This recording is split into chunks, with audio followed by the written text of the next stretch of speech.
dikit na dikit talaga yung laban na yon ng ating second set. But somehow, Meralco was able to pull away at the end. At ito po yung mga numero natin. Despite 13 errors Grabe. coming from Meralco, Noel, it's a miracle actually na nanalo pa sila. Pero looking at their attacks, doon naman din sila bumawi. 16 attacks coming from Meralco, 7 lang mula sa Navy. So doon talaga nagkulang ang Navy. Well, of course, pagdating din naman sa block points, nakikita natin itong si Coco Wang was able to get the job done. Pero again, yung open spikers talaga ng Meralco, yun ang nagsispell ang difference dito. So yung makikita natin dito, the adjustment pagdating sa mga open spikers ng Meralco, naging sanhi sa paghabol nila dun sa ating third set. Pero alam natin itong kupunan ng Philippine Navy, marami pa silang pwedeng bunutin dyan. Kahit sino pwede na ipasok dyan, kahit ang coach. Oo. As we can see, kayang-kaya talaga ipasok ngayon. Aba, biruin mo pa naman, nanalo si April Los sa laban against Mick Laporte. Tapang ang kailangan sa volleyball. Totoo yun. And it is a 1-0 lead ngayon sa pag-uumpisa nitong ating third set. Muli, magandang araw po sa inyo lahat. Noel Zarate kasama si Michelle Gumabaw, the birthday girl, ha? Michelle Gumabaw. At ito pong si Rina Villamor from the arena. Patuloy po ang paghatid namin sa inyo ng mainit na action mula po rito sa Shakey's V-League. Here's Mayi Prochina na ilusot kay Maika Morada at kay Coco Wang. Walang coverage doon mula sa Meralco Power Spikers. Nagkulang sa depensa. Naka-makeup ba ito si Coco Wang? Parang no? Yung mata niya, no, may konting may konting shining, shimmering. Shining, shimmering, and splendid. My favorite cartoon Yan. Up. Nice attack there from Morada. And Abby Praca seeing her first action of the game. Hindi napigilan yon. And if it's Fun Family Pizza, it's gotta be shaky. So we talked about Abby Praca at the top of the coverage. Kailangan yung kanyang depensa dito. So 2-1. Coco Wang. Kailangan ng contributors sa attacks pagdating sa Philippine Navy.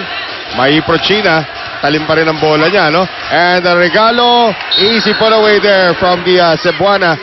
Abby Praca. Tuwang-tuwa siya doon, seeing her first point for the day.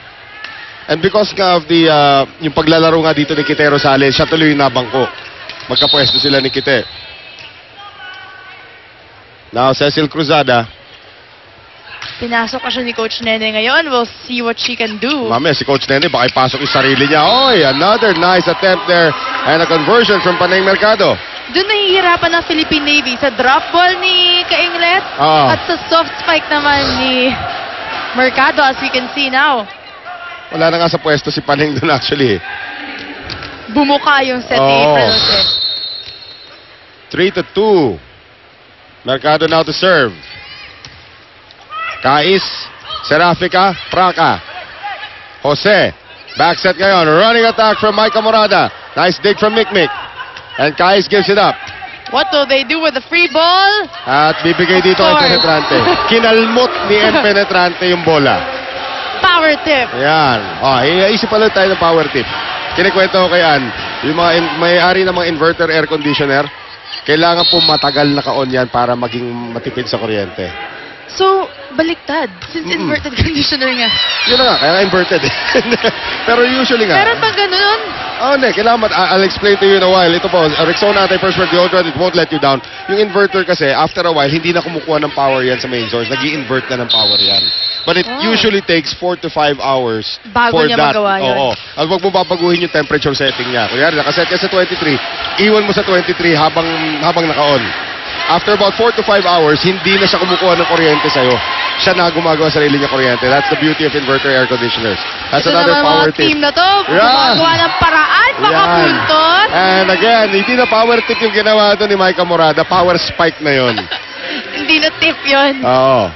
Pero yung mga tip sa pagtipid ng kuryente, alam natin, malapit na Pasko. Yeah. Parami na naman tayo ng ilaw. Ewan ko sa inyo, dyan sa Quezon City. Kaka-birthday ko pa lang eh. Hindi, pero Berne. Pwede na natin pag-usapan yung Pasko. It catches the line. Yup, Panay Mercado is now on target here in the third set. Doon ba sa inyo, mahilig kayong maglagay ng sa village na ilaw? namin marami talaga sa Quezon City.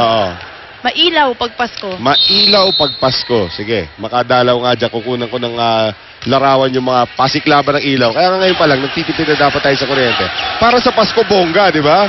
Kailangan lahat bongga pag Pasko, kahit pagkain. Ay, nako. Saan na natin pag-usapan yun? Here is the back set now para dito kay Mayi Prochina. Penetrante for Kainglet. Kainglet cross court.